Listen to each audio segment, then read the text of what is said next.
So in this video, we'll discuss about one of the basic technique that is your electrophoresis. ठीक है. So electrophoresis जब भी इस technique का हम बेसिकली नेम लेते हैं तो इसको मेनली हम प्रोटीन्स और न्यूक्लिक एसिड्स उनकी सेपरेशन के लिए यूज करते हैं. ठीक है. क्योंकि इसमें जो सेपरेशन होती है वो इस बेस पे होती है कि उनके ऊपर चार्ज है. ठीक है. जैसे डीएनए के ऊपर चार्ज होता है या जो आपके प्रोटीन्स होते हैं अमीनो एसिड्स होते हैं उनके ऊपर भी क्या होता है आपका चार्ज होता है. ठीक है. सो आपको बेसिक प्रिंसिपल समझना है कि बेसिक प्रिंसिपल क्या होता है इस टेक्निक का. So the term electrophoresis describes the migration of a charge particle under the influence of an electric field. ठीक है.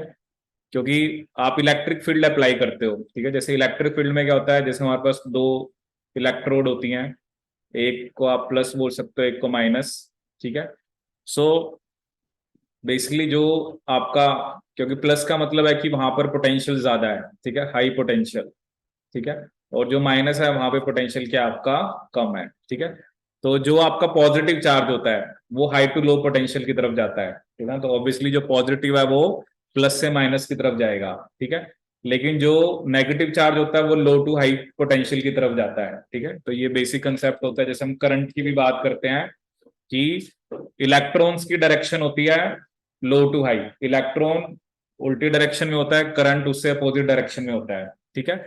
So electrophoresis obviously it describes the migration of a charge particle. ठीक है. ये कंडीशन है क्योंकि particle के ऊपर charge होना चाहिए, चाहे वो प्लस है, चाहे वो पॉजिटिव चार्ज है, चाहे वो नेगेटिव चार्ज है. मोस्ट इंपॉर्टेंट बायोलॉजिकल मॉलिक्यूल, ठीक है, जितने भी इंपॉर्टेंट बायोलॉजिकल मॉलिक्यूल हैं, चाहे वो आपके अमीनो एसिड्स हैं, चाहे वो आपका पेप्टाइड्स हैं, प्रोटीन्स हैं, न्यूक्लियोटाइड्स हैं and nucleic acids, they possess ionisable groups. ठीक है. तो ऑब्वियसली इनके ऊपर चार्ज होता है, चाहे डीएनए है चाहे प्रोटीन्स हैं, and at any given pH they exist in solution as electrically charge species. ठीक है ना. क्योंकि अभी हम एक कंसेप्ट भी पढ़ेंगे इन कॉन्टेक्स्ट ऑफ प्रोटीन जिसे बोलते हैं आइसोइलेक्ट्रिक पॉइंट. ठीक है. क्योंकि किसी भी प्रोटीन के ऊपर जो चार्ज होता है वो पीएच पे डिपेंड करता है. एक पीएच पे उस पर चार्ज 0 भी हो सकता है, किसी और पीएच के ऊपर उस पर पॉजिटिव चार्ज भी हो सकता है, नेगेटिव भी हो सकता है. ठीक है. वो डिपेंड करता है कि वो प्रोटीन कौन से पीएच वाले सॉल्यूशन के अंदर है. ठीक है.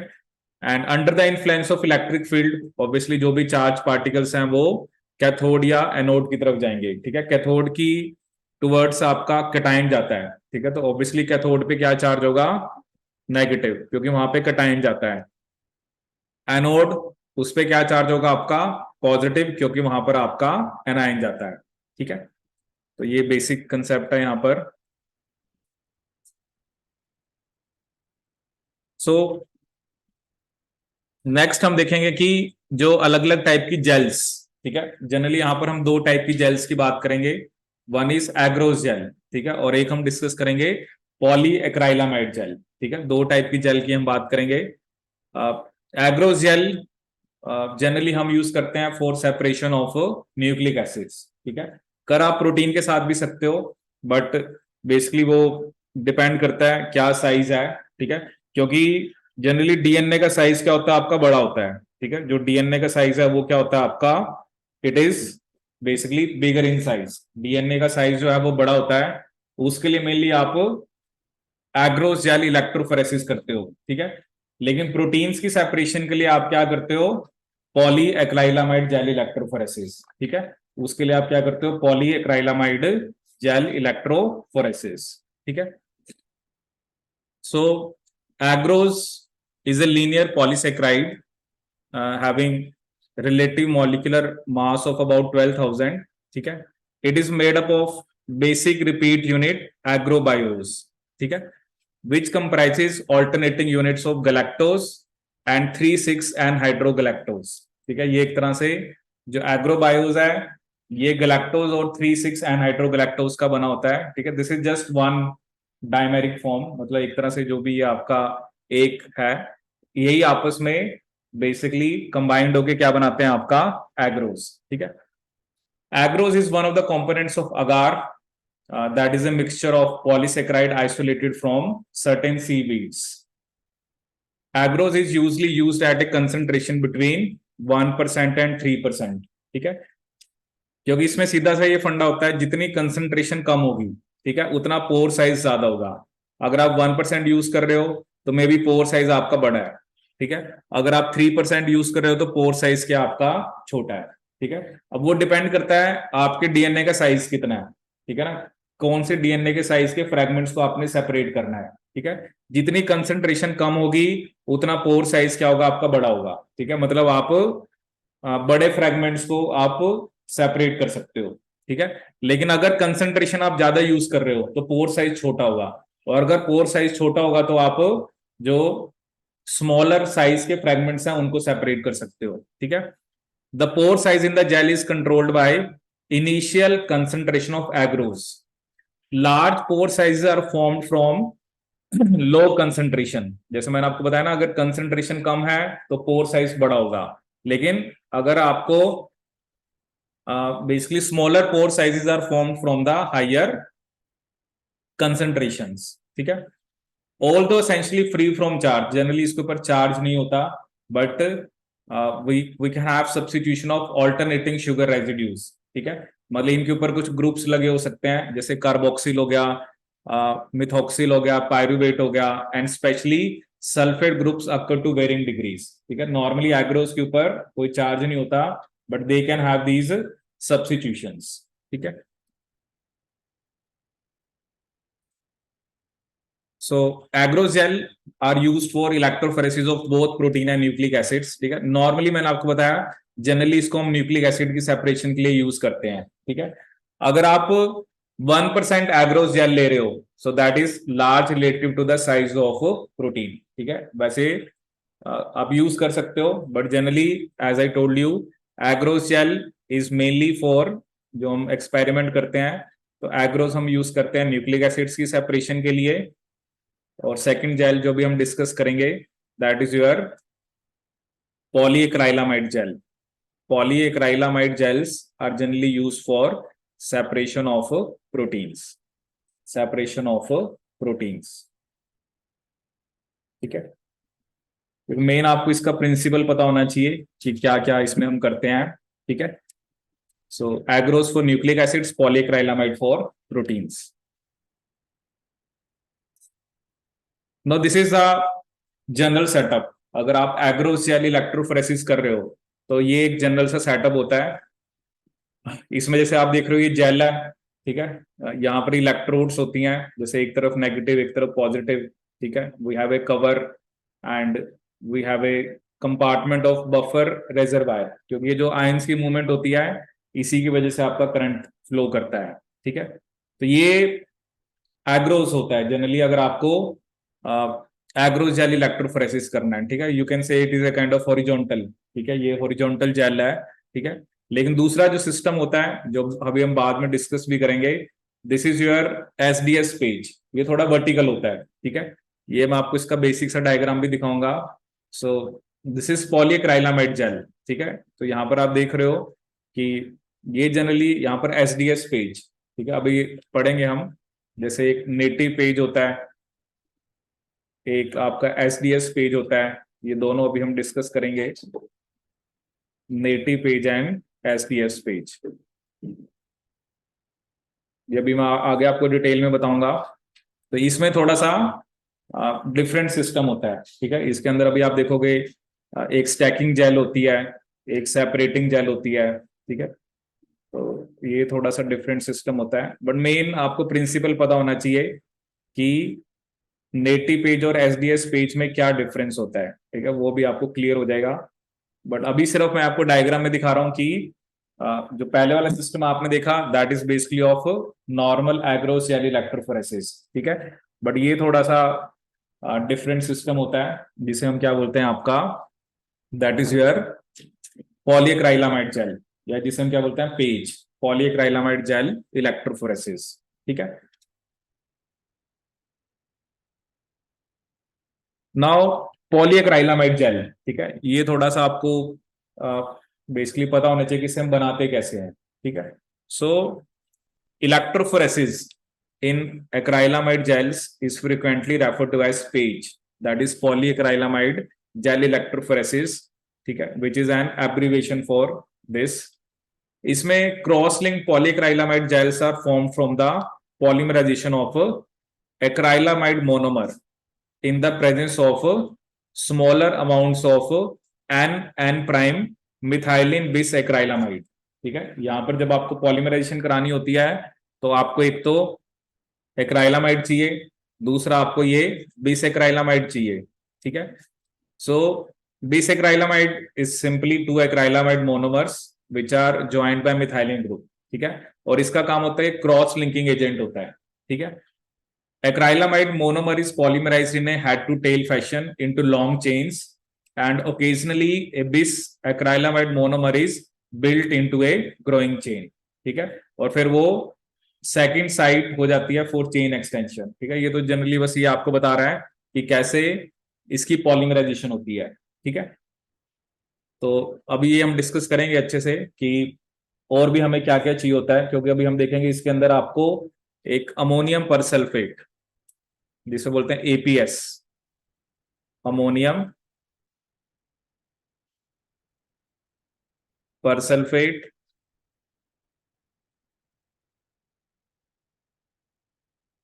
और एक हमें चाहिए होता है टिमिड। ठीक है, TEMED, T T M E D. ठीक है, T M E D, T M E D stands for N N N prime tetra methylene persulphate, sorry tetra methylene diamine, tetra methylene diamine.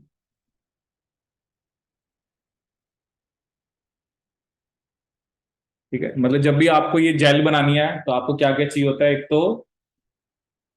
एक तो ये क्राइलामाइड चाहिए जो हमने डिस्कस करा, बिसेक्राइलामाइड चाहिए, उसके अलावा आपको अमोनियम परसल्फेट, और उसके अलावा आपको क्या चाहिए, टिमिड। ठीक है, क्योंकि अभी हम डिस्कस करेंगे कि जनरली ये पॉलीक्राइलामाइड जेल कैसे बनती है। ठीक है, क्योंकि ये सब कंपोनेंट्स आपको चाहिए तभी आप पॉलीक्राइलामाइड जेल को बना पाओगे। सो proceeding in this way, a cross-linked matrix of a fairly well-defined structure is formed। ठीक है, और ये जो एक्राइलामाइड की पॉलीमराइजेशन है, that is an example of free radical catalysis. ये किसका एग्जांपल है, आपका free radical catalysis which is initiated by addition of ammonium persulfate and the base n prime tetramethylene diamine। ठीक है, और ये टिमिड क्या करता है, ये परसल्फेट आयन की डीकॉम्पोजिशन करता है ताकि एक फ्री रेडिकल आए। ठीक है, ये भी मैं आपको पूरा प्रोसेस समझाता हूं कि टिमिड का क्या काम है या अमोनियम परसल्फेट का क्या काम है। ठीक है, तो इसको आप लिखिए। So basically what is the function of this. ठीक है, जैसे मान लीजिए आपके पास स्टार्टिंग में क्या है, परसल्फेट आयन। ठीक है, परसल्फेट इज H2OA2 नेगेटिव। ठीक है, ये परसल्फेट है। ठीक है, अब जो टिमिड है, टिमिड क्या करता है, वो मतलब जैसे एक इलेक्ट्रॉन इसके पास आएगा and it will break it into sulphate SO4 2 negative plus SO4 negative, SO4 negative. ठीक है, ये क्या बन गया आपका फ्री रेडिकल। मतलब टिमिड का काम होता है वो पर सल्फेट से एक तो सल्फेट आयन और एक फ्री रेडिकल। ठीक है, इसको आप क्या लिख सकते हो, आर, और उसके ऊपर हमने एक डॉट लगा दी। नाउ दिस आर और आपका एक monomer which is your acrylamide monomer, acrylamide monomer, acrylamide monomer. Now they will combine to form R M. जैसे क्या होगा, ये आर का एक इलेक्ट्रॉन और मान लो एम के पास दो इलेक्ट्रॉन है। ठीक है, एक इलेक्ट्रॉन यहां से एक यहां से, तो ये क्या बना देंगे, आर एम। अब इसके पास एक फ्री रेडिकल आ गया। ठीक है, अब एक और एम, जैसे अब एम के पास दो इलेक्ट्रॉन है फिर एक यहां से एक यहां से, तो क्या बन गया, RMM। तो इस तरह से ये पॉलीमराइजेशन आपकी चलती जाएगी। ठीक है, मतलब जो मोनो मतलब जो एक्राइलामाइड मोनोमर्स हैं वो इसमें क्या होते जाएंगे, ज्वाइन होते जाएंगे। ठीक है, ये जैसे हम पढ़ते हैं ना केमिस्ट्री में रिएक्शंस होती हैं, तो यहाँ पर जो पॉलीमराइजेशन हो रही है एक्राइलामाइड की, that is an example of free radical catalysis. वो किसका एग्जांपल है आपका, फ्री रेडिकल कैटालिसिस का। ठीक है, तो ये तो मोनोमर है ही सी। ठीक है, बिसएक्राइलामाइड चलो उसका काम होता है जो भी ब्रांचिंग कराना। ठीक है, बाकी अमोनियम परसल्फेट और टिमिड का काम है कि वो इसको इलेक्ट्रॉन देता है।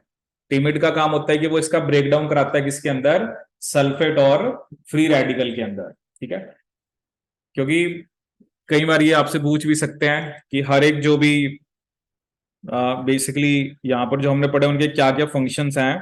ठीक है, सो एक फंक्शन हमने क्या देखा आपका, दैट इज योर एक्राइलामाइड, तो चलो मोनोमर है। अमोनियम परसल्फेट, उसका जब ब्रेकडाउन होगा तब फ्री रेडिकल बनेगा, और उस फ्री रेडिकल को बनाने में कौन हेल्प कर रहा है, आपका टिमिड। कौन हेल्प कर रहा है, आपका टिमिड। ठीक है, so this is how polymerization of acrylamide monomers takes place.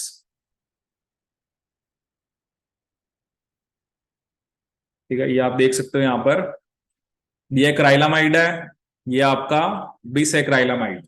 ठीक है, तो आप देख रहे हो बिसएक्राइलामाइड एक तरह से क्या करा रहा है, क्रॉस लिंकिंग। ठीक है, जैसे एक आपका ये है, दूसरा ये है, उनको आपस में क्या करा रहा है, क्रॉस लिंक करा रहा है। ठीक है, और ये अभी हमने डिस्कस करा इसी, it is an example of free radical catalysis. ये किसका एग्जांपल है, आपका फ्री रेडिकल कैटालिसिस। ठीक है, फिर एक हमारे पास होता है फोटो पॉलीमराइजेशन। ठीक है, फोटो पॉलीमराइजेशन एक ऑल्टरनेटिव मेथड है, इसको भी हम यूज कर सकते हैं अगर आपने एक्राइलामाइड को क्या कराना है, पॉलीमराइज कराना है। इसमें क्या होता है, इसमें आप अमोनियम परसल्फेट और टिमिड को नहीं यूज करते, इसमें आप एक यूज करते हो राइबोफ्लेविन। ठीक है, राइबोफ्लेविन को जब आप जेल में डालते हो, ठीक है, और उसको लाइट देते हो फॉर 2 to 3 आवर, ठीक है, तो राइबोफ्लेविन की फोटो डिकम्पोजिशन से ही फ्री रेडिकल जनरेट हो जाता है। पहले क्या था, टेमिड का काम था अमोनियम परसल्फेट से फ्री रेडिकल जनरेट कराना। ठीक है, बट इसमें क्या नाम है, फोटो, मतलब इसमें आपको टिमिड नहीं यूज करना पड़ता, इसमें आपको अमोनियम परसल्फेट नहीं यूज करना पड़ता, आप सीधा राइबोफ्लेविन लेते हो, उसको 2 से 3 घंटे लाइट की प्रेजेंस में रखते हो, और उसी से फ्री रेडिकल जनरेट हो जाता है। ठीक है, क्योंकि फ्री रेडिकल जब जनरेट हो गया, उसने फिर मोनोमर्स को क्या कराते जाना है, आपके पॉलीमराइज। ठीक है, तो this is how it is different from normal polymerization. Photo polymerization के अंदर आप क्या नहीं यूज कर रहे, you are not using ammonium persulphate and TEMED. ठीक है, तो इनको आप नहीं यूज कर रहे। ठीक है, ये तो चलो हमने बेसिक की बात करी कि इन सभी जो पॉलीमराइजेशन होती हैं इनमें क्या क्या होता है। ठीक है, अब हम बात करेंगे मेन टेक्निक की, क्योंकि ये तो अभी जस्ट हमने डिस्कस करा कि हम जेल्स को कैसे बनाते हैं। ठीक है, कि how gel formation takes place. ठीक है, एग्रोस जेल सिंपल है, वो आपने देखा, they are directly obtained, but polyacrylamide को हम कैसे बनाते हैं। ठीक है, अब हम डिस्कस करेंगे पेज के बारे में। ठीक है, PAGE which is your poly acrylamide gel electrophoresis. ठीक है, पॉली एक्राइलामाइड जेल इलेक्ट्रोफोरेसिस।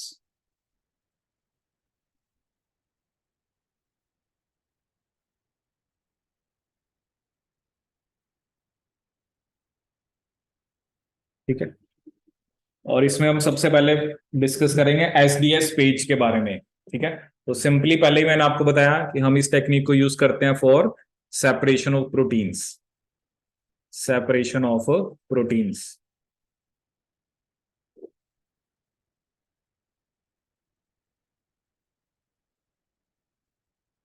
और यहां पर जो हम सेपरेशन करते हैं that is according to size.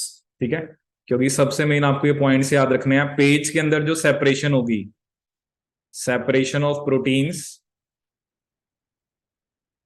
According to size, proteins according to size, according to size. यहां पर सेपरेशन हम किस बेस पे करते हैं, आपके साइज के बेस पे, ठीक है। सो इससे हम क्या कैलकुलेट कर सकते हैं, रिलेटिव मॉलिक्यूलर वेट, ठीक है। इस टेक्निक को हम कहां पर यूज कर सकते हैं, ये हम बात कर रहे हैं एसडीएस पेज की, एसडीएस पेज, ठीक है। सेपरेशन किस बेस पे होते हैं, साइज के बेस पे।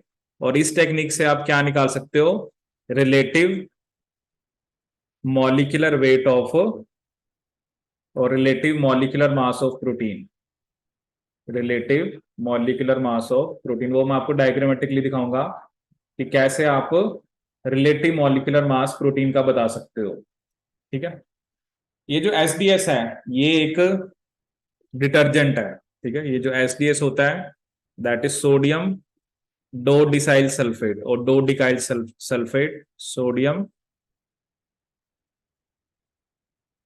Dough डिकाइल sulphate.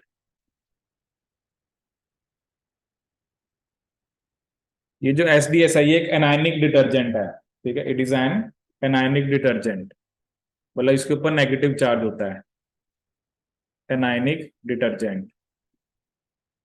और जो एक एसडीएस है वो दो अमीनो एसिड के साथ बाइंड करता है, ठीक है। One SDS molecules, one SDS molecule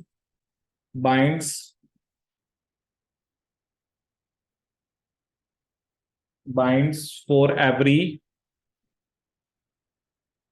two amino acid residues, two amino acid residues. एक एसडीएस का मॉलिक्यूल दो अमाइनो एसिड के साथ बाइंड करता है, ठीक है। इसके अलावा जो एसडीएस पेज है इसमें हम एक रिड्यूसिंग एजेंट भी यूज करते हैं विच is your beta mercapto ethanol, beta mercapto ethanol, beta mercapto ethanol which is a reducing agent. और रिड्यूसिंग एजेंट क्या करता है, ये डाइसल्फाइड बॉन्ड्स को ब्रेक करता है। रिड्यूसिंग एजेंट क्या करता है, it breaks disulphide bonds, it breaks disulphide bonds.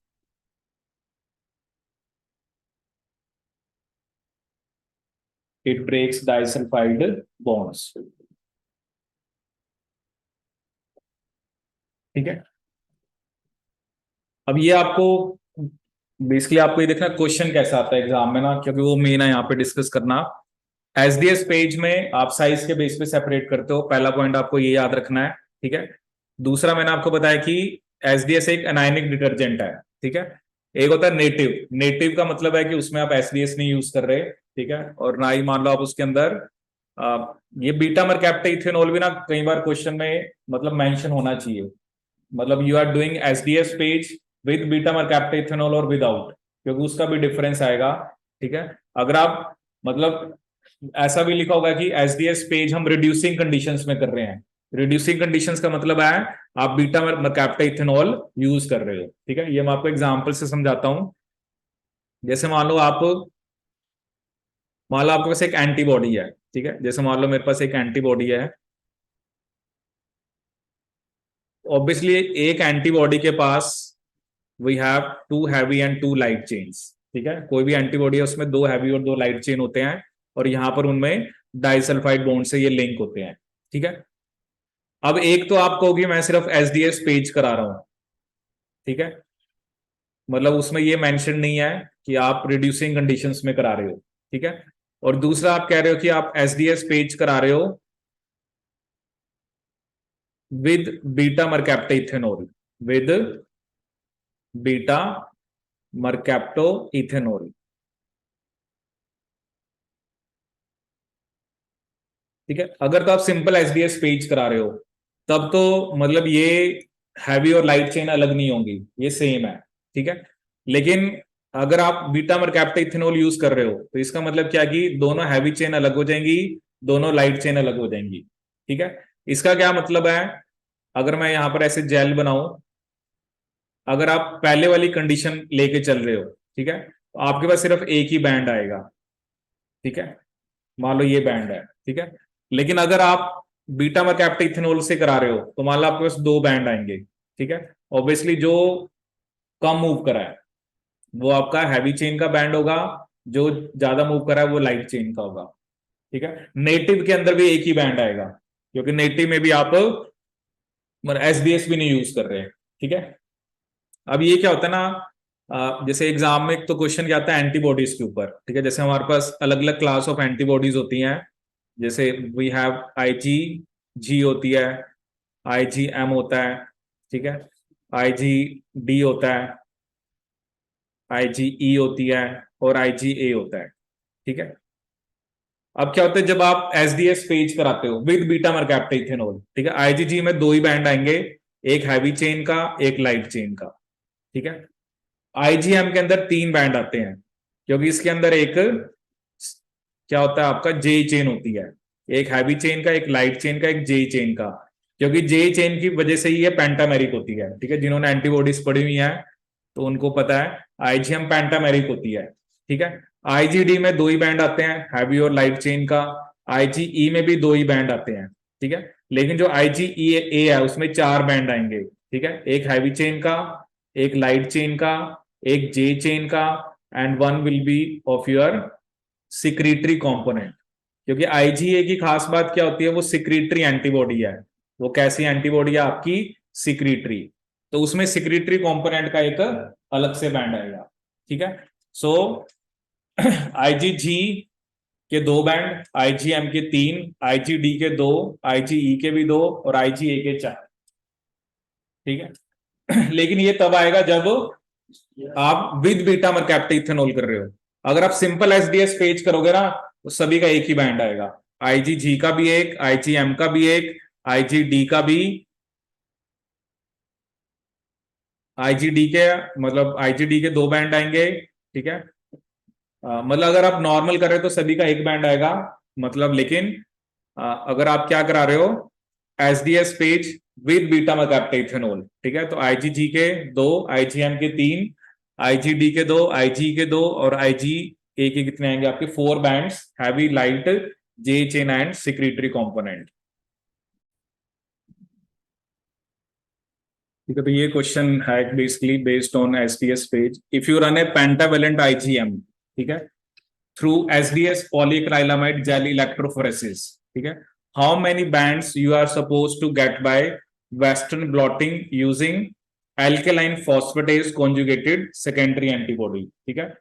अब वेस्टर्न ब्लॉटिंग में भी हम पहले इलेक्ट्रोफोरेसिस ही करते हैं, मतलब पहले आप प्रोटीन्स को सेपरेट करोगे, उसके बाद आप एक जैसे एलाइजा के अंदर एक सेकेंडरी एंटीबॉडी डालते हो, ठीक है, and that will be specific for IgM only, ठीक है। सो अब यहां पर उसने ये नहीं मेंशन करा हुआ ना कि आपने मतलब ये इंटैक्ट ही रहेगी, तो एक ही बैंड आएगा इसका आपका ना, तो यहां पर यही था कि how many bands you are suppose to get by western blotting, ठीक है, by using alkaline phosphatase conjugated secondary antibody, तो इसका क्या आंसर होगा आपका वन, ठीक है। और बेसिकली वैसे भी अगर आप बीटा मरकैप्टा इथेनॉल यूज करोगे फिर तो वैसे भी हैवी चेन अलग हो जाएंगी, लाइट चेन अलग हो जाएंगी, जे चेन अलग हो जाएंगी, ठीक है। और अब ये आपको देखना भी होगा ना जो सेकेंडरी एंटीबॉडी है वो किसके स्पेसिफिक है, कि वो आप कौन से रीजन के स्पेसिफिक दे रहे हो, ठीक है। तो ऑब्वियसली इस केस में तो यहाँ पर मेंशन भी नहीं कर रखा बीटा मरकैप्टा इथेनॉल, अगर बीटा मरकैप्टा इथेनॉल होता फिर आपके अलग अलग बैंड्स आते, ठीक है। बट यहाँ पर इट इज सिंपली आईजीएम, आप एक सिंपल आईजीएम आपके पास आएगी और उसके अगेंस्ट एंटीबॉडी है, so you will get only one band.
ठीक है, आई रिपीट। सो बेसिकली क्या आता है यहाँ पर कि 20 और 40, ठीक है, कि अब जब एसडीएस पेज करा रहे हो तो 2040 का बैंड आ रहा है, और जब अगर आप बेसिकली नेटिव जेल पे करा रहे हो तो 120 का आ रहा है, ठीक है। सो ऑब्वियसली अगर दोनों प्रोटीन का जैसे साइज सेम होता है तो एक ही बैंड आएगा उसका, ठीक है। तो इसका क्या मतलब है, इसके अंदर 2020 वाले दो हैं और 4040 वाले, ठीक है, तभी जाके आपका 120 बनेगा, ठीक है। तो ये क्या शो कर रहा है कि नेटिव फॉर्म क्या है, वो हेट्रोटेट्रामर है। हेट्रोटेट्रामर क्योंकि उसके अंदर दो 2020 वाले हैं और दो 4040 वाले हैं, ठीक है। मतलब they just want to check it out कि आपको टेक्निक की कितनी समझ है, ठीक है। हाँ, अगर ऐसा होता है कि मतलब अलग अलग कंडीशन है, जैसे मान लो वो कहता है एसडीएस पेज पे एक ही बैंड आया 60 का और इस पे आया 120 का, इसका मतलब वो होमोडाइमर है, क्योंकि होमोडाइमर का क्या मतलब है, उसमें 60-60 वाले दो हैं, ठीक है। तो ये कुछ भी वो थोड़ा सा मॉडिफाई करके आपको दे सकते हैं। जैसे वो कहते हैं ना, यहाँ पर एसडीएस जेल पे एक ही बैंड आया 60 का, नेटिव पे आया 120 का, इसका मतलब उसमें दोनों सब यूनिट जो है वो सेम है और दोनों का वेट कितना है, 60 होगा, ठीक है। तो इस टाइप के क्वेश्चन वो आपसे पूछते हैं। बट यहाँ पर जो सेपरेशन है वो मेनली किस बेस पे, आपके साइज, ठीक है, किस बेस पे आप सेपरेट करते हो, साइज के बेस पे, ठीक है। अब मैं इसमें थोड़ा सा आपको सेटअप के बारे में दिखाता हूँ कि एक्चुअली जो सेटअप है वो कैसा होता है, और अ, थोड़ा सा हम ये भी देखेंगे कि उसके अंदर हम क्या क्या यूज करते हैं, ठीक है। तो देखते हैं बेसिक सेटअप, क्योंकि जिन्होंने परफॉर्म करा हुआ है उनको तो आइडिया है, ठीक है। Now this is the basic setup, ठीक है। यहाँ पर जैसे आप देख रहे हो इलेक्ट्रोड्स हैं, ठीक है, और यहाँ पर वेल्स होते हैं। ये वो वेल होते हैं जिसके अंदर आपने अपने सॉल्यूशन को डालना होता है, ठीक है। क्योंकि यहाँ पर हम प्रोटीन की सेपरेशन की बात कर रहे हैं, तो जो बिग प्रोटीन्स हैं वो कम मूव करते हैं, स्मॉल प्रोटीन्स आपके ज्यादा मूव करते हैं, ठीक है। यहाँ पर आप देख सकते हो दो टाइप की जेल है। एक है स्टैकिंग जेल, ठीक है, जो आप इतना सा पार्ट देख रहे हो, दिस इज स्टैकिंग जेल, ठीक है। और जो दूसरी जेल आपको देखने को मिल रही है, that is your separating gel, ठीक है। स्टैकिंग जेल का मोटिव वही होता है कि सैंपल्स को थोड़ा कंसंट्रेट करना, ठीक है। तो दो टाइप की जेल इसमें यूज की जाती है, ठीक है। जो स्टैकिंग जेल है, ठीक है, वो होती दोनों ही पॉलीएक्राइलामाइड है। इसकी जो लेंथ है वो होती है 0.8 सेंटीमीटर, ठीक है। और जो दूसरा है उसकी लेंथ होती है 5 सेंटीमीटर, ठीक है। स्टैकिंग जेल में जो कंसंट्रेशन होती है वो होती है 4%। पॉलीएक्राइलामाइड कितना होता है, 4%। और यहां पर कितना होता है आपका, 15%। कितना होता है आपका, 15%। यहां पर जो पीएच होती है दैट इज 6.8, और यहां पर पीएच कितनी होती है आपकी, 8.8, ठीक है। मतलब ये तो बहुत ही मतलब स्पेसिफिक, अगर वो पूछे ऐसा कि क्या क्या कंसंट्रेशन, यहाँ पर देख रहे हो ना कंसंट्रेशन कम है तो यहाँ पे पोर साइज आपका बड़ा होगा, ठीक है। यहाँ पे कंसंट्रेशन ज्यादा है तो पोर साइज छोटा होगा, ठीक है। जैसे वहां पे आपने देखा ना 1 to 3% एग्रोस जेल, बट ये आप 3%, 4%, मतलब अप टू 30%, ठीक है, क्योंकि प्रोटीन का साइज छोटा होता है और उसके लिए पॉलीक्राइलामाइड जेल ज्यादा बेटर सूट करती है, ठीक है। लेकिन डीएनए का साइज बड़ा होता है, उसके लिए एग्रोस जेल आपकी सूट करती है, ठीक है। तो एक हमने लेंथ की बात करी, ठीक है। उसके अलावा कंसंट्रेशन आप देख रहे हो डिफरेंट है दोनों जगह पर एक्राइलामाइड जेल की, और पीएच भी दोनों जगह डिफरेंट है, ठीक है। वो जो भी इसका प्रिंसिपल होता है कि मेन स्टैकिंग जेल का पर्पस यही होता है कि कंसंट्रेट करना, ठीक है, प्रोटीन सैंपल्स को before they enter into your running और सेपरेटिंग जेल, ठीक है। मेन मोटिव क्या होता है स्टैकिंग जेल का, to concentrate samples, to concentrate samples. और ये जो सैंपल आप डालते हो, ठीक है, ये सैंपल ऐसा नहीं कि सिंपली उसमें आपने सिर्फ बेसिकली प्रोटीन ही डालना होता है, ठीक है। जैसे मान लो मेरे पास ये एक मतलब वायल है, या जिसमें भी आपका प्रोटीन सैंपल है, ठीक है। जैसे मान लो ये हमने एक वायल दिखाई, तो इसके अंदर क्या क्या होता है, इसके अंदर ऑब्वियसली आपका प्रोटीन सैंपल तो होगा इसी जिसको आपने सेपरेट करना है, ठीक है। तो इसमें जैसे एक सैंपल बफर होता है, उस सैंपल बफर के अंदर क्या क्या होता है, मतलब जिसमें आपने सैंपल डालना है, इसमें एक तो ट्रैकिंग डाई होती है जिसे बोलते हैं ब्रोमोफिनोल ब्लू। क्योंकि ये ट्रैकिंग डाई जैसे ही एंड पे पहुंच जाती है तो हम इलेक्ट्रोफोरेसिस को रोक देते हैं, ठीक है। ब्रोमोफिनोल ब्लू ये होती है ट्रैकिंग डाई, जो हमें ये बताती है कि कब हमें रोकना है, ठीक है। दूसरा इसके अंदर हम कुछ बेसिकली आपका जैसे सुक्रोस डालते हैं और ग्लिसरॉल। ये जो सुक्रोस और ग्लिसरॉल है ये उसे डेंसिटी देता है। सुक्रोस और जो ग्लिसरॉल है ये सैंपल को क्या देता है, it gives density to sample solution, it gives density to sample solution. ये उसे क्या देता है, डेंसिटी, ताकि वो मतलब थोड़ा सा डेंस हो जाए और वो जनरली जो भी आप वेल हैं उसमें वो सेटल डाउन कर जाए, ठीक है। तो सैंपल बफर में ब्रोमोफिनोल भी एक ट्रैकिंग डाई है जो हमें हेल्प करती है कि कब हमें इलेक्ट्रोफोरेसिस को रोकना है। और जो ये सुक्रोस और ग्लिसरॉल है ये क्या देते हैं, आपकी डेंसिटी देते हैं, ये क्या देते हैं, आपकी डेंसिटी, ठीक है। क्योंकि जैसे ही ये जो ब्लू डाई है, जैसे ही ये मतलब यहाँ पर एंड्स पे पहुंच गई, ठीक है, तब आपने इलेक्ट्रोफोरेसिस को रोक देना होता है, ठीक है, तब आप इलेक्ट्रोफोरेसिस को स्टॉप कर देते हो, ठीक है। और अभी मैं आपको दिखाता हूँ रिजल्ट कैसा आता है।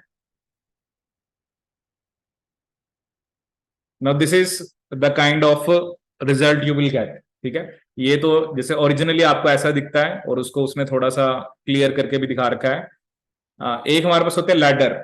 लैडर में क्या होता है, हमें जिनके वेट पता है, जैसे आप देख रहे हो यहाँ पर, ये डाई तो बहुत छोटी होती है, ये तो आप फ्रंट, ये तो सबसे आगे ही जाएगी, ठीक है, क्योंकि जैसे ये मतलब इसके ऊपर कोई हिंड्रेंस नहीं होती, ये सिंपली जाती है because it is very small in size. जैसे ही एंड पे पहुंच जाती है तो हम इलेक्ट्रोफोरेसिस को रोक देते हैं। लैडर क्या होता है, जिसमें आप नॉन वेट के प्रोटीन डालते हो, ठीक है, जैसे आप देख रहे हो 250, 150, 100, 75, 50, 37, 25, 20, ठीक है। As I told you, we separate proteins on the basis of their size. जिसका साइज सबसे बड़ा है वो जेल में सबसे कम मूव करा है, जिसका प्रोटीन सबसे छोटा है, जो प्रोटीन सबसे छोटा है वो सबसे ज्यादा मूव करा है, ठीक है। अब यहाँ पर जैसे आपके पास कुछ प्रोटीन है, आपको उनका वेट नहीं पता है, जैसे सैंपल ए और बी, ठीक है। अब इसमें क्या होता है ना, हम उनका रिलेटिव मॉलिक्यूलर वेट, जैसे आप देख रहे हो कि यहाँ पर 50 है, यहाँ पर 37 है, तो ये कहीं बीच में आया है, तो इसका वेट अराउंड 40 किलो डाल्टन होगा, ठीक है। It is not exact wait, it is relative molecular weight, ठीक है। एग्जैक्ट वेट के लिए तो आपको फिर फर्दर आपको उसको सीक्वेंसिंग भी कर सकते हो या और जो भी टेस्ट कर सकते हो। और जैसे इसका वेट उसने क्या लिखा, 30, क्योंकि ये 37 और 25 के बीच में कहीं पर आ रहा है, ठीक है। मतलब on the basis of your, जो जिनके वेट आपको पता है वो जेल पे कितना डिस्टेंस मूव कर रहे हैं, और जो अननोन है, ठीक है, उनके कंपैरिजन में आप उनका क्या बता सकते हो, रिलेटिव मॉलिक्यूलर वेट, क्या बता सकते हो, रिलेटिव मॉलिक्यूलर वेट, ठीक है, because this is not the exact wait, ठीक है। और एक और भी वैल्यू होती है जो हम यूज करते हैं, जिसका नाम होता है आर एफ वैल्यू, ठीक है। आर एफ वैल्यू बेसिकली क्या होती है आपकी, कि कितना डिस्टेंस, जैसे मान लो हमने कह दिया कि इतना डिस्टेंस आपके प्रोटीन ने मूव करा है, ठीक है, और जेल ने कितना डिस्टेंस मूव करा है, इतना, ठीक है। तो R F value simply distance migrated by protein, जो भी आप प्रोटीन को स्टडी कर रहे हो, distance migrated by protein divided by distance migrated by dye, distance migrated by dye from origin, migrated by dye, ठीक है। तो ये एक वैल्यू होती है जिसे बोलते हैं आर एफ वैल्यू, ठीक है। तो कहीं तो जैसे ऐसे ग्राफ भी बना लेते हैं हम, कि between log of molecular weight and basically semi log of distance. तो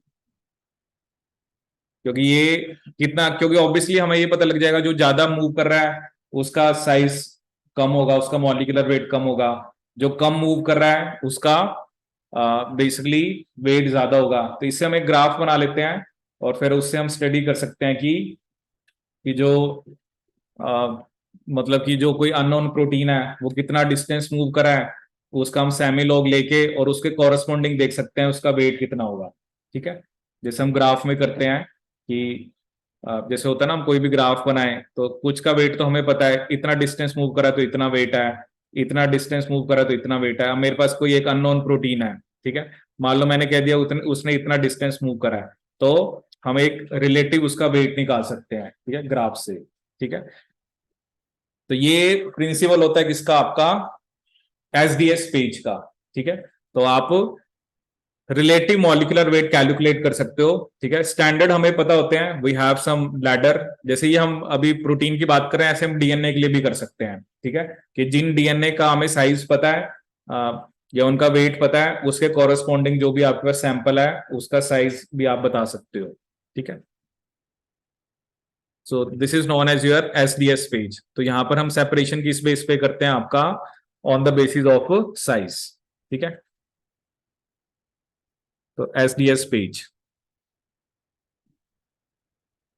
और इसमें एक और पॉइंट आप लिख लो कि जब डाई मतलब बेसिकली बॉटम पे पहुंच जाती है तो हम क्या करते हैं,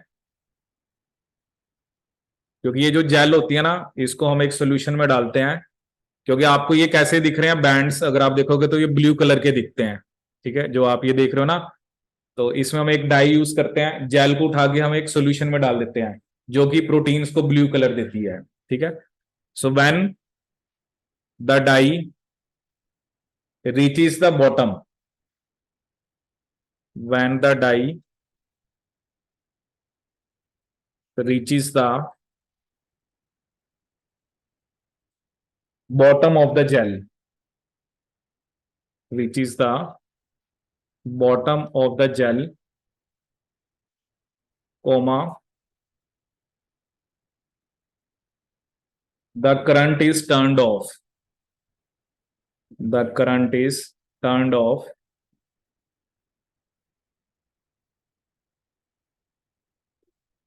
Turned off, comma, and gel is removed. Gel is removed from between the glass plates. Between the glass plates and shaken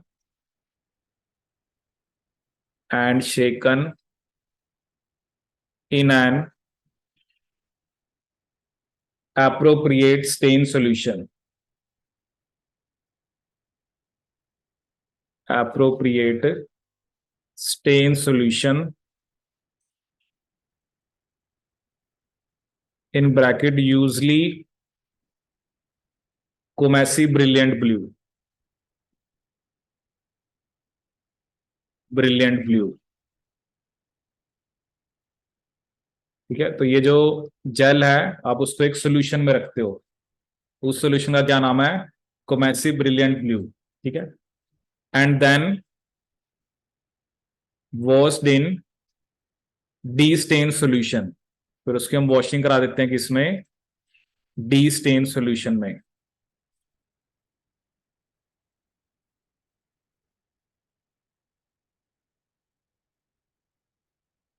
the destain solution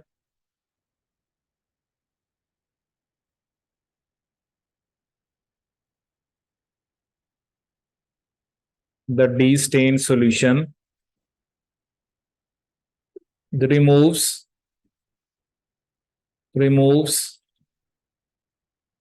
unbound background dye from the gel,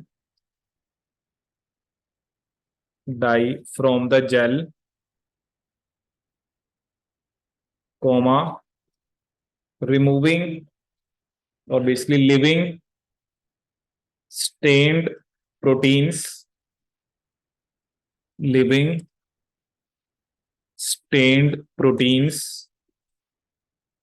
visible as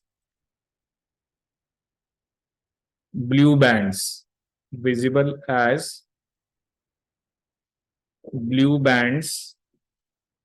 on a clear background,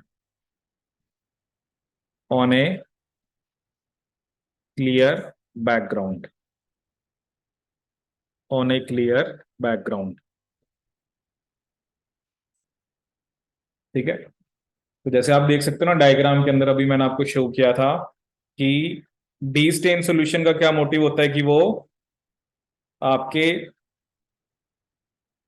जो मतलब जो proteins हैं सिर्फ वही आपको blue band की form में दिखेंगे, और बैकग्राउंड कैसा होगा? क्लियर. क्योंकि पहले तो सारा ब्लू हो जाता है, बट डी स्टेन डालने से क्या होगा? सिर्फ जो प्रोटीन जहां पे बैंड्स हैं वहां पर आपको ब्लू कलर देखने को मिलेगा. ठीक है, जो आपने अभी यहां पर देखा. ठीक है, जो आप यहां पे देख सकते हो.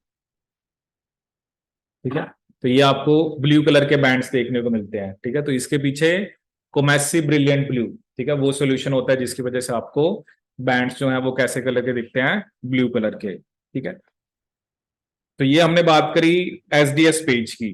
ठीक है, नेक्स्ट टेक्निक जो है वो है आइसोइलेक्ट्रिक फॉक्सिंग. नेक्स्ट टेक्निक का क्या नाम है? आइसोइलेक्ट्रिक फॉक्सिंग. ठीक है, इसमें जो आप सेपरेशन करते हो वो सेपरेशन करते हो चार्ज के बेसिस पे. किस बेस पे करते हैं हम? चार्ज के बेसिस पे.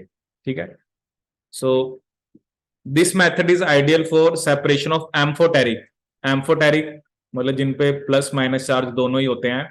ठीक है, because it is based on separation of molecules according to their different isoelectric points. ठीक है, आइसोइलेक्ट्रिक पॉइंट वो पीएच होती है, it is the pH at which charge on a protein और amino acid is zero, at which charge on a protein और amino acid is zero, और amino acid is zero. ये वो pH होती है जिसपे किसी प्रोटीन या अमीनो एसिड पे चार्ज क्या होता है आपका, जीरो होता है। ठीक है, so this the method has high resolution, being able to separate protein that differ in isoelectric point as little as 0.01। ठीक है, जैसे मान लो एक प्रोटीन है, एक का आइसोइलेक्ट्रिक पॉइंट है 7 और दूसरे का है मान लो 7.01, उनको भी अलग कर देगा ये।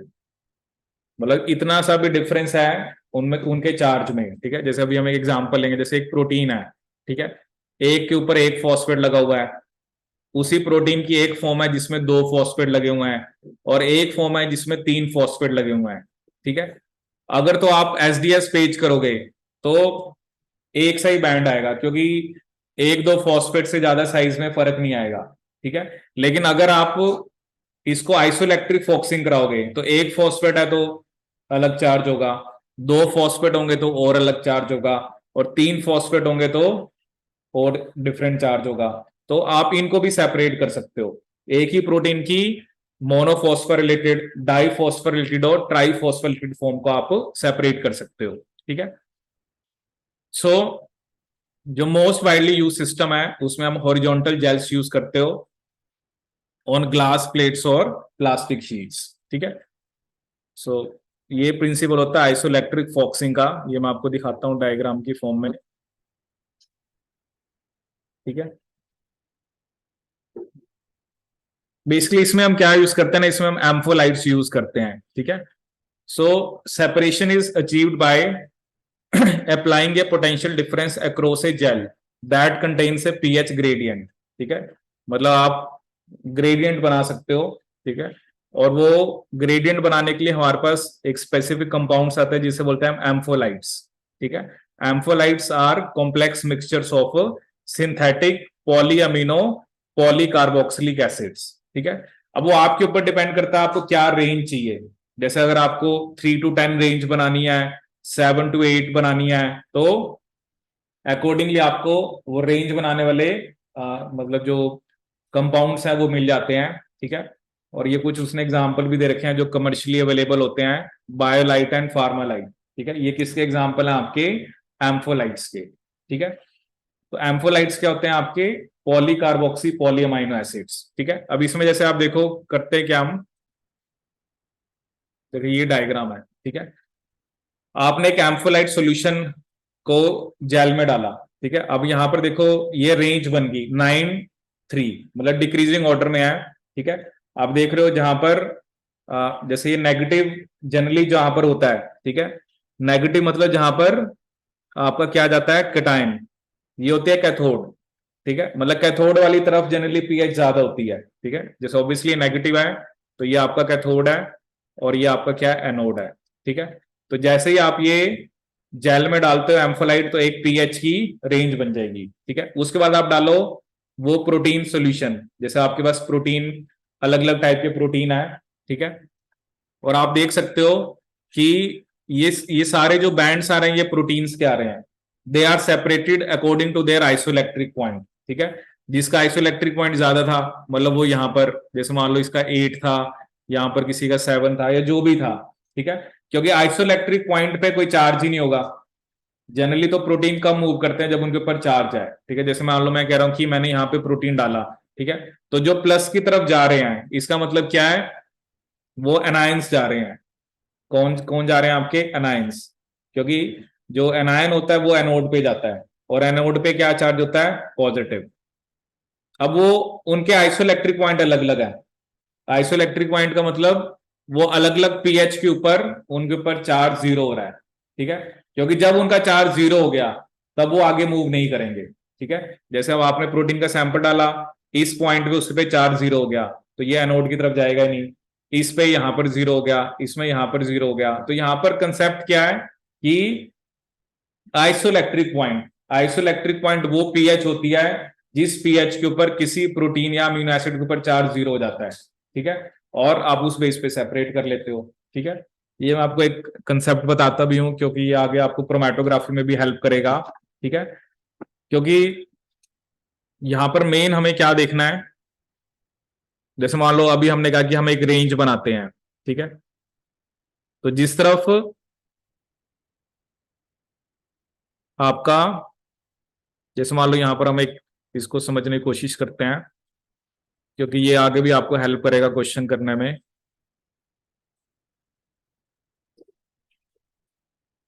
जैसे ये मान लीजिए यहां पर हम एक रेंज बनाएंगे, ठीक है, तो अभी हमने देखा जिस तरफ कैथोड होती है उस तरफ आपका पीएच ज्यादा होती है, ठीक है।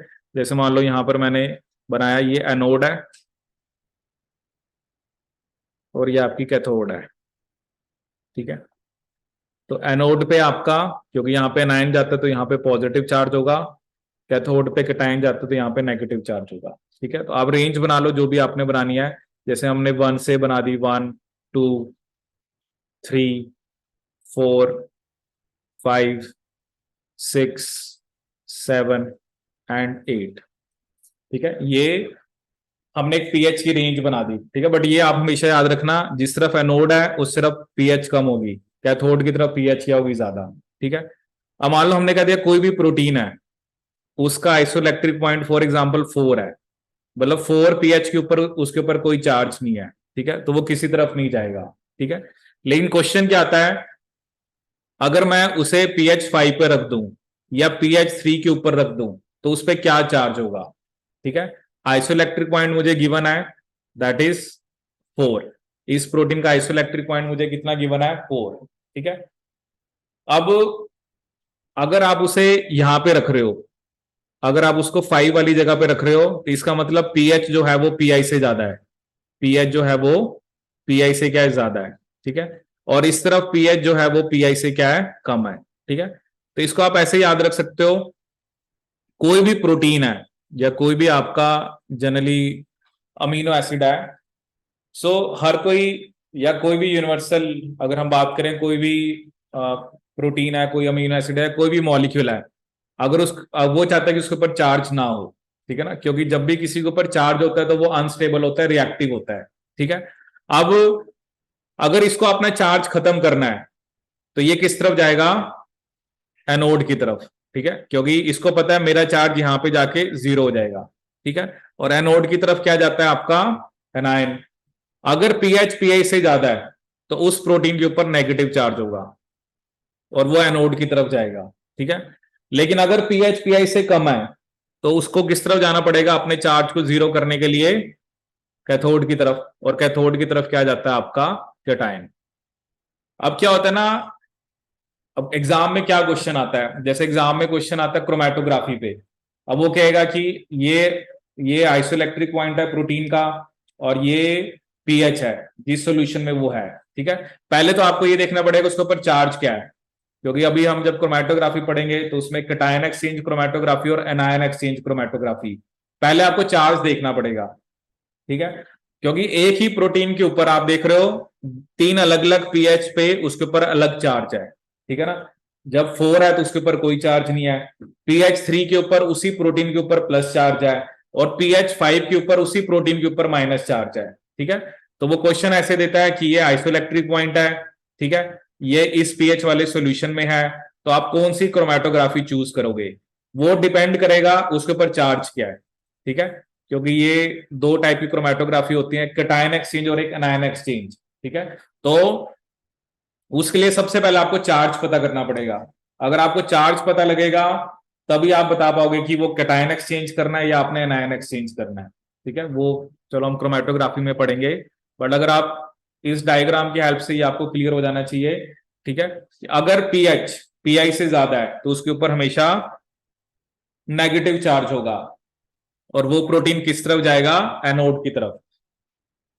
लेकिन अगर पीएच पीआई से कम है तो उसके ऊपर क्या चार्ज होगा, पॉजिटिव, और वो किस तरफ जाएगा आपका, कैथोड की तरफ, वो किस तरफ जाएगा आपका, कैथोड की तरफ, ठीक है। तो ये कंसेप्ट आपको पता होना चाहिए कि पीएच पीआई से ज्यादा है और पीएच पीआई से कम है, ठीक है। तो आइसोइलेक्ट्रिक पॉइंट में आप सेपरेट करते हो किस बेस पे, चार्ज के बेस पे, ठीक है। और ये बहुत ज्यादा सेंसिटिव है, जैसे मैंने अभी आपको बताया कि अगर एक प्रोटीन के ऊपर एक फॉस्फेट, दो या तीन लगे हुए हैं, तो एसडीएस पेज में तो वो आपको एक ही बैंड देगा, लेकिन आइसोइलेक्ट्रिक फॉक्सिंग में आपके पास तीन बैंड आएंगे। जिसके ऊपर एक फॉस्फेट है उसका अलग बैंड आएगा, जिसपे दो फॉस्फेट है उसका अलग बैंड आएगा, और जिसके ऊपर तीन फॉस्फेट है उसका अलग बैंड आएगा, ठीक है।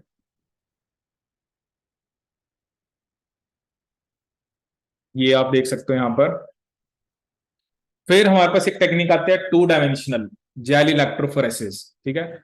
इसका बेसिक सा फंडा ये है कि इसमें आप दोनों करते हो, ठीक है। इसमें आप बेसिकली दोनों टाइप का बेसिकली इलेक्ट्रोफोरेसिस करते हो, एसडीएस पेज भी करते हो और आइसोइलेक्ट्रिक भी करते हो, ठीक है। बट आपको इसमें ये याद रखना होता है, पहले आप आइसोइलेक्ट्रिक फोकसिंग करोगे, पहले आप चार्ज के बेस पे सेपरेट करोगे, फिर साइज के बेस पे सेपरेट करोगे, ठीक है। तो ये और भी ज्यादा सोफिस्टिकेटेड टेक्निक है, ठीक है। जैसे अब कई बार चार्ज दोनों का सेम हो गया, ठीक है, लेकिन वेट दोनों का अलग है, तो पहले इसमें आप चार्ज के बेस पे सेपरेट करते हो और बाद में आप इसको साइज के बेस में, बेस पर, ठीक है। और इससे हम मतलब एक हम वर्ड यूज करते हैं प्रोटियोम एनालिसिस, कि आप किसी भी सेल के अंदर जो जो भी प्रोटीन्स है आप उसको एनालाइज कर सकते हो यूजिंग 2D पॉलीक्राइलामाइड जेल इलेक्ट्रोफोरेसिस, ठीक है। तो मतलब इसे बोलते हैं प्रोटियोम एनालिसिस। तो पहले आपने चार्ज के बेस पे सेपरेट करना है, फिर साइज के बेस पे, ठीक है। क्योंकि कई बार ऐसा भी हो सकता है दो प्रोटीन जो आप स्टडी कर रहे हो उनका चार्ज आपका सेम है बट साइज डिफरेंट है, ठीक है। तो ये भी आप यहाँ पर डायग्रामेटिकली देख सकते हो, ठीक है। आप ये देखो यहाँ पर, जैसे उसने 4 to 10 रेंज लिया है एम्फोलाइट की हेल्प से, अब देखो ना यहाँ पर आपके पास ये बैंड आए, ठीक है। बाद में आपने उसको बेसिकली पहले क्या करा, separate in first dimension by charge, ठीक है।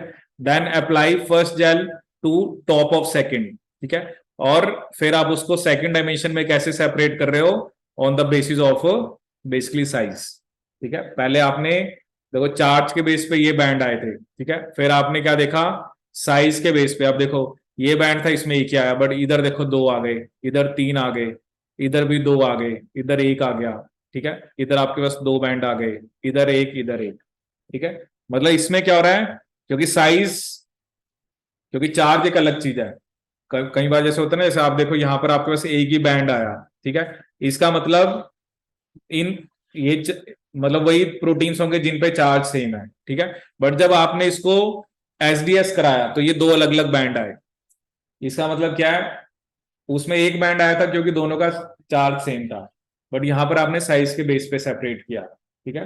क्योंकि ये भी हो सकता है कि उनका चार्ज सेम हो बट उनका साइज क्या होगा आपका, डिफरेंट, ठीक है। इसे हम क्या बोलते हैं आपका 2D gel electrophoresis, 2D jail electrophoresis.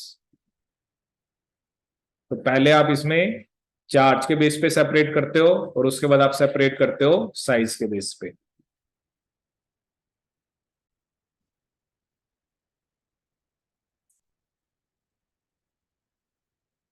ठीक है। अब नेक्स्ट, जैसे मान लो आपने ये प्रोटीन्स को सेपरेट कर लिया, ठीक है, इनको आप कैसे करेक्टराइज करोगे, ठीक है। तो उसके भी अलग अलग मेथड्स होते हैं। तो एक मेथड होता है that is direct protein sequencing, कि जो प्रोटीन है आप उसकी डायरेक्ट सीक्वेंसिंग करो, डायरेक्ट प्रोटीन सीक्वेंसिंग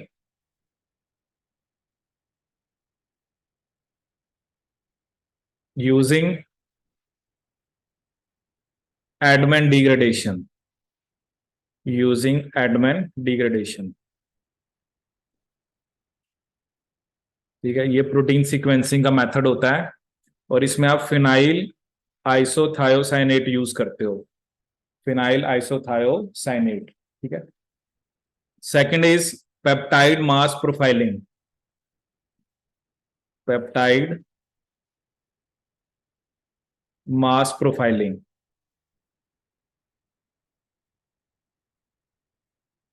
और यहां टेक्निक का नाम होता है माल्डी एमएस, माल्डी एमएस, ठीक है। और एक हमारे पास होता है that is sequence determination by mass spectrometry. Sequence determination by mass spectrometry, by mass spectrometry.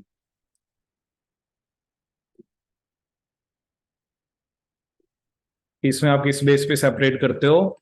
Mass by charge के बेस पे। ठीक है, मतलब जो भी आपने प्रोटीन है, अगर आपने उसको आगे करेक्टराइज करना है, सीक्वेंसिंग कर सकते हो। और ये मास स्पेक्ट्रोमेट्री होती है एक, और पेप्टाइड मास प्रोफाइलिंग। ठीक है।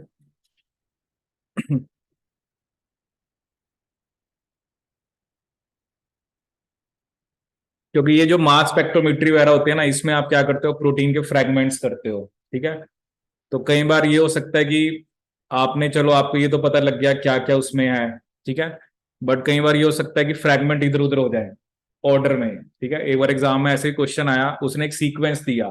ठीक है, तो जैसे उसके अंदर मान लो 8-10 अमाइनो एसिड थे, तो उसने कहा था कि एग्जैक्टली सीक्वेंस आप किससे बता सकते हो? तो उसका आंसर था एडमंड डिग्रेडेशन। क्योंकि एडमंड डिग्रेडेशन में क्या करता है, वो एक एक अमीनो एसिड को रिमूव करता है, और आपको पता लगता जाएगा जैसे कोई भी प्रोटीन है ना, उसमें एन टू सी टर्मिनस, एक एक अमीनो एसिड को वो हटाता जाएगा, तो आपको एग्जैक्ट पता लग जाएगा। ठीक है। हाँ, लेकिन जो प्रोटीन बड़े साइज के होते हैं ना, उनको पहले आपको फ्रेगमेंट्स करने पड़ते हैं, और फिर आप उन फ्रेगमेंट्स की सीक्वेंसिंग करते हो, और फिर आप उन फ्रेगमेंट्स को आपस में अलाइन करके, मतलब आप सीक्वेंस फिर बताते हो। ठीक है, लेकिन अगर आपको एग्जैक्ट सीक्वेंस पता करना है, मतलब क्योंकि वो छोटे साइज का था, उसके अंदर 8-10 अमीनो एसिड थे, तो उसके लिए आपको मास स्पेक्ट्रोमेट्री वगैरह करने की जरूरत नहीं है। मास स्पेक्ट्रोमेट्री जनरली हमें उसमें करनी होती है जब आपके फ्रैगमेंट, जब प्रोटीन का साइज बड़ा हो। साइज बड़ा होगा तो पहले आप उसके फ्रैगमेंट्स करोगे, और जैसे होता है ना डीएनए है, अब डीएनए की सीक्वेंसिंग हम सीधा थोड़ा करते हैं, पहले डीएनए को फ्रैगमेंट्स करते हैं, और एक एक फ्रैगमेंट की सीक्वेंसिंग करते हैं, और बाद में जो ओवरलैपिंग होते हैं उनको ज्वाइन करके हम एग्जैक्ट सीक्वेंस बताते हैं। ठीक है। ठीक है।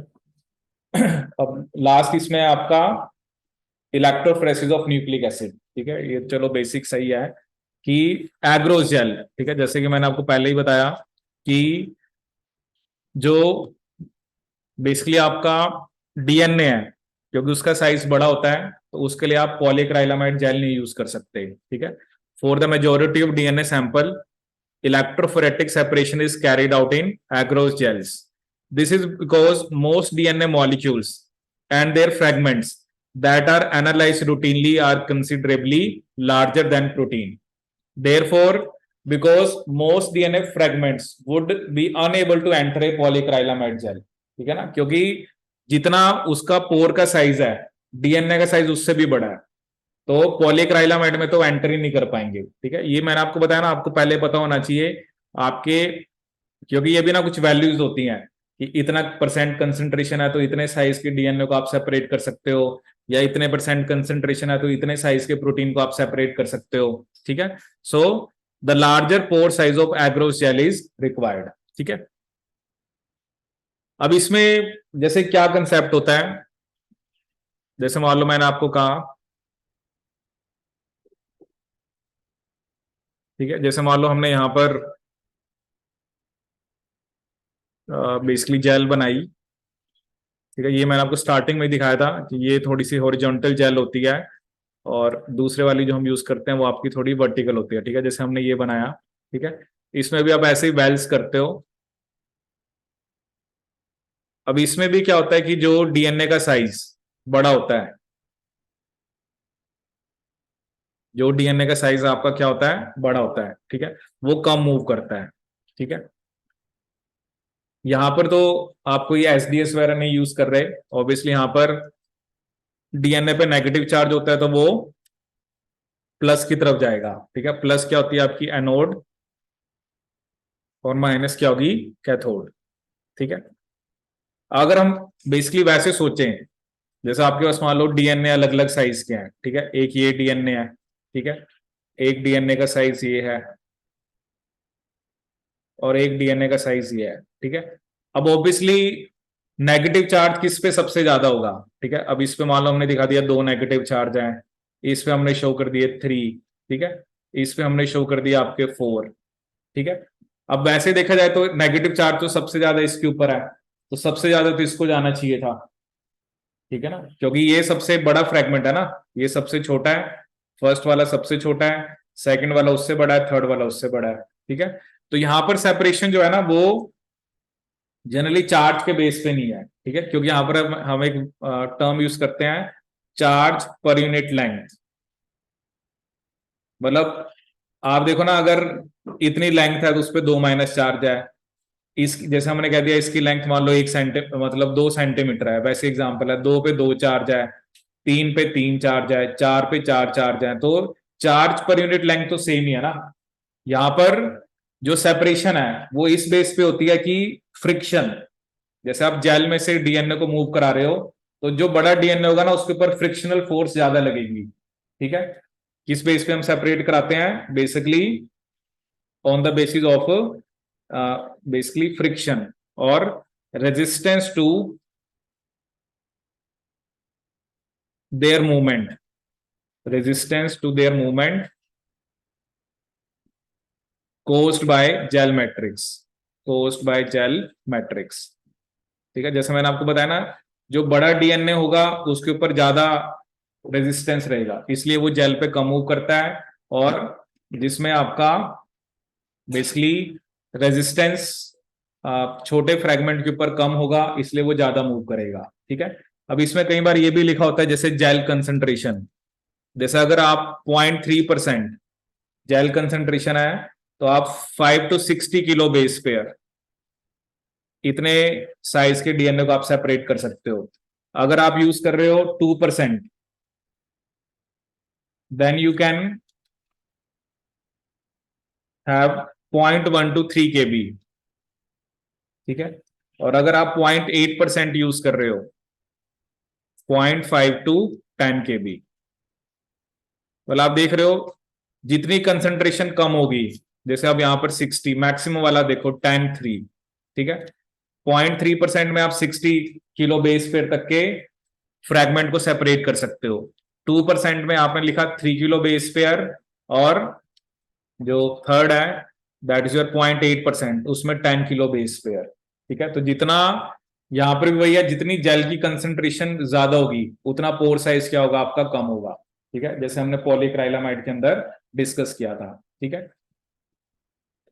इसके अंदर भी आप जनरली जैसे वहां पर हमने डिस्कस किया था कि आप प्रोटीन को बफर सॉल्यूशन में डालते हो, इस तरह से इसमें भी डीएनए को आपने वही सेम वे आपने सुक्रोज ग्लिसरॉल यूज करना है, जो उसको थोड़ा सा विस्कस बनाए, ठीक है। और यहाँ पर भी ट्रैकिंग डाई कौन सी होती है आपकी, ब्रोमोफिनॉल ब्लू, कौन सी होती है, ब्रोमोफिनॉल ब्लू, ठीक है,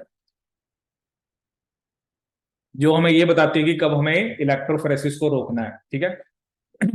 अब इसमें क्या होता है, जो डीएनए है, क्योंकि वो बैंड्स एज सच तो दिखेंगे नहीं, यहां पर हम एक इंटरकलेटिंग एजेंट यूज करते हैं, दैट इज ईटीबीआर, ठीक है। क्या यूज करते हैं, इथीडियम ब्रोमाइड, ठीक है, क्योंकि ये जैसे डीएनए आपका डबल स्टैंडर्ड है तो उसके बीच में जाके लग जाएगा, ठीक है। और जब आप डीएनए को देखते हो किसके अंडर, UV transilluminator, UV transilluminator, तो आपको ऑरेंज कलर के बैंड देखने को मिलते हैं। कैसे कलर के बैंड देखने को मिलते हैं, ऑरेंज कलर के, ठीक है। डीएनए के बैंड्स आपको कैसे देखने को मिलते हैं, ऑरेंज कलर के, जब आप उसको इथीडियम ब्रोमाइड से स्टेन करते हो, ठीक है। तो कैसे बैंड, क्योंकि इथीडियम ब्रोमाइड बेसिकली जैसे डबल हेलिकल स्ट्रक्चर है ना, तो उसी में जाके लगता है, जैसे अभी हम आगे देखेंगे भी सही, जैसे आरएनए होता है, क्योंकि आरएनए अगर तो वो सिंगल स्ट्रैंडेड है, ईटीबीआर उसके साथ नहीं लगता।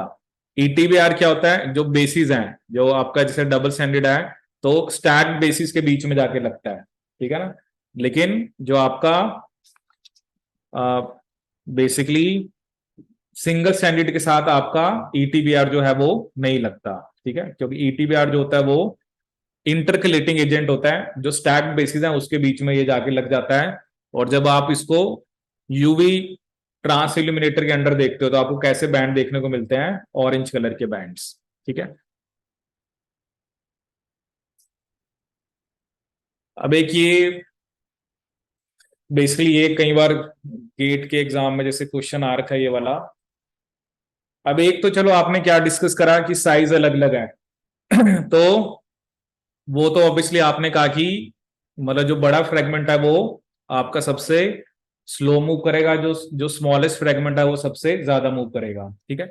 बट यहां पर उसने क्या दिखाया है, मतलब आपके पास एक ही डीएनए है बट उसके अलग अलग फॉर्म्स हैं।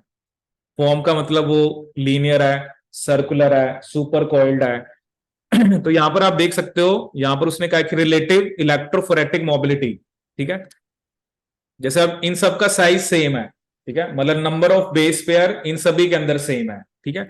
लेकिन आप देख रहे हो जो निक्ड ओपन सर्कुलर है वो सबसे कम मूव करेगा, ठीक है। लीनियर उससे फास्ट, रिलैक्स सर्कुलर उससे फास्ट, सुपर कॉइल्ड डी नेचर्ड उससे फास्ट और सुपर कॉइल्ड सबसे फास्ट। सुपर कॉइल्ड का मतलब क्या होता है ना, जैसे एक डीएनए लीनियर है, ठीक है, तो और एक आपने उसको ऐसे बिल्कुल सुपर कॉइल्ड कर दिया, क्योंकि जाना उसने पोर में से है, इसके लिए जाना मुश्किल है। लेकिन सुपर कॉइलिंग होने के बाद आप देख रहे हो ना कि वो इजिली उस पोर में से जा सकता है, ठीक है। तो ये तो चलो स्टडीज के बेस पे है कि कौन सा डीएनए, मतलब बट देखो अलग अलग साइज है, अलग अलग उसमें नंबर ऑफ बेस पेयर है, तब तो हमें पता ही है कि वो आपका जेल के ऊपर जो है वो मतलब अलग अलग मूव करेंगे, ठीक है। जो स्लोएस्ट होगा वो सबसे बड़ा फ्रेगमेंट होगा और जो फास्टेस्ट होगा वो आपका स्मॉलेस्ट होगा। बट यहां पर हमने क्या शो करा है, एक ही डीएनए है बट वो अलग अलग फॉर्म्स में है। तो निक्ड ओपन सर्कुलर स्लोएस्ट, फिर linear, relax circular, super coiled D नेचर्ड और जो सुपर कॉइल्ड है वो आपका क्या करेगा, सबसे फास्टेस्ट, ठीक है।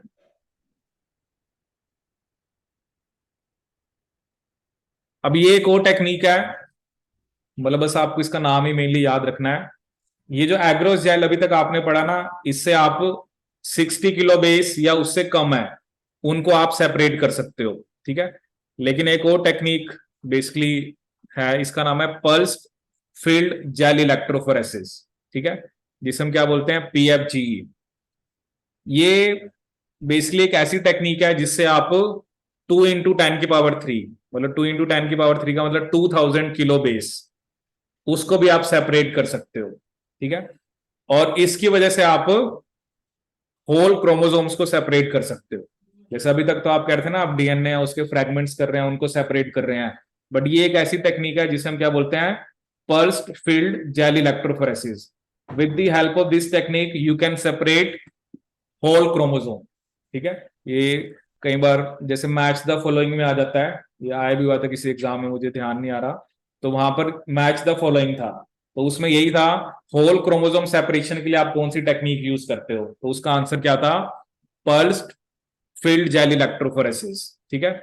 इसमें हम क्या करते हैं ना, इसमें हम ना अलग अलग इलेक्ट्रिक फील्ड देते हैं अलग अलग एंगल्स पे, ठीक है ना। जैसे एक क्रोमोसोम है, मतलब जो भी डीएनए है, तो अलग अलग टाइप की होती है, आप किस किस एंगल के ऊपर दे रहे हो, ठीक है। जैसे एक इलेक्ट्रिक फील्ड एक एंगल पे दी, दूसरी इलेक्ट्रिक फील्ड दूसरे एंगल पे दी, तो जो भी उसका मतलब जो भी बेसिक होता है उसकी जो भी थ्योरी है, तो उसके बेस पे आप बेसिकली पूरे के पूरे क्रोमोसोम को सेपरेट कर सकते हो, ठीक है। इसे हम क्या बोलते हैं, पल्स्ड फील्ड जेल इलेक्ट्रोफोरेसिस, ठीक है। और इसमें लास्ट टॉपिक है योर इलेक्ट्रोफोरेसिस ऑफ आरएनए, ठीक है। तो जैसे आपने डीएनए को सेपरेट करा, आरएनए को भी आप इलेक्ट्रो मतलब जो एग्रोस या इलेक्ट्रोफोरेसिस से ही सेपरेट करते हो बेस्ड ऑन द साइज, ठीक है। बट इसमें एक दो पॉइंट्स हैं। अब जैसे कई बार क्या होता है ना, जो आरएनए है उसमें कई बार ही इंट्रामोलिकुलर हाइड्रोजन बॉन्ड बन जाता है, ठीक है। जैसे मान लो आपने, जैसे अब टीआरएनए का स्ट्रक्चर आपने पढ़ा हुआ है, टीआरएनए कैसा होता है, ऐसा सा, जिसको हम क्या बोलते हैं, क्लोवर लीफ स्ट्रक्चर, ठीक है। अब इसमें आपस में इंट्रामोलिकुलर हाइड्रोजन बॉन्डिंग हो जाती है, ठीक है। तो अगर तो जैसे आरएनए के अंदर सेकेंडरी स्ट्रक्चर्स हैं, क्योंकि वैसे तो आरएनए सिंगल स्टैंडर्ड ही है, लेकिन उसमें क्या होते हैं आपके सेकेंडरी स्ट्रक्चर्स। सेकेंडरी स्ट्रक्चर्स होने की वजह से क्या होगा, क्योंकि अब सेकेंडरी स्ट्रक्चर्स का मतलब क्या है कि आपको कहीं ना कहीं पे डबल स्टैंडर्ड दिख रहा है, ठीक है। तो ईटीबीआर वहां पे जाके लग जाती है, ठीक है, ईटीबीआर वहां पे जाके लग जाएगी जहां पर भी उसको डबल स्टैंडर्ड वाला पोर्शन दिखता है, ठीक है। तो अब सेकेंडरी स्ट्रक्चर होने की वजह से आपको एग्जैक्ट साइज का नहीं पता लग पाता, क्योंकि ये तो सिंगल स्ट्रैंड फोल्ड हो गया। ठीक है, अगर आपको बेसिकली अगर आपको साइज स्टडी करने आए तो आपको पहले इस हाइड्रोजन बॉन्ड को ब्रेक करना पड़ेगा। ठीक है, वो अभी हम देखेंगे।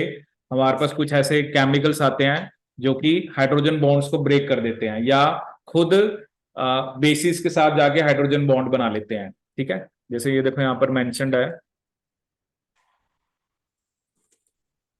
there will almost certainly be some secondary structure within RNA molecule owing to intramolecular hydrogen bonding. ठीक है, for this reason native RNA runs on gel can be stained and visualized with ETBR.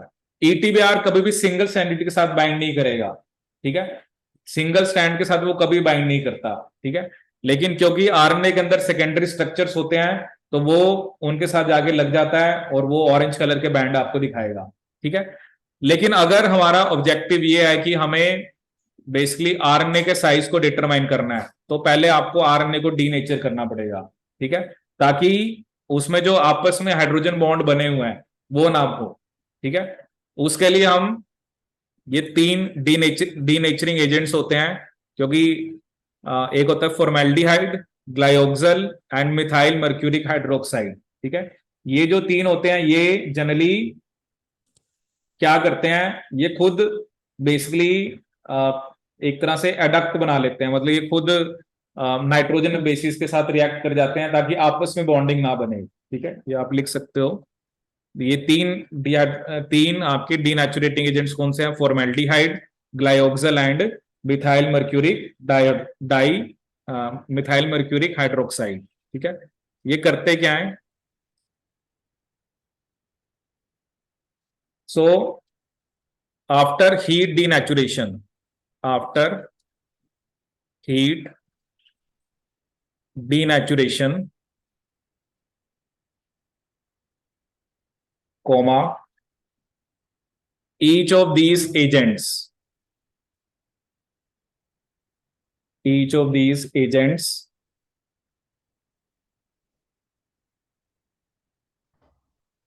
form adducts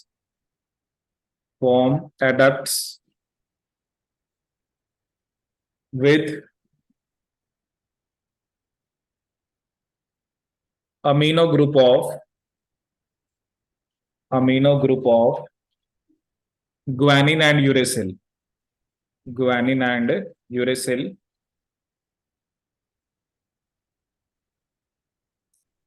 thereby preventing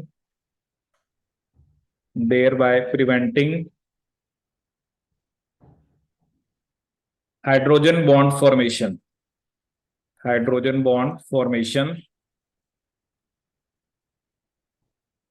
at room temperature during electrophoresis.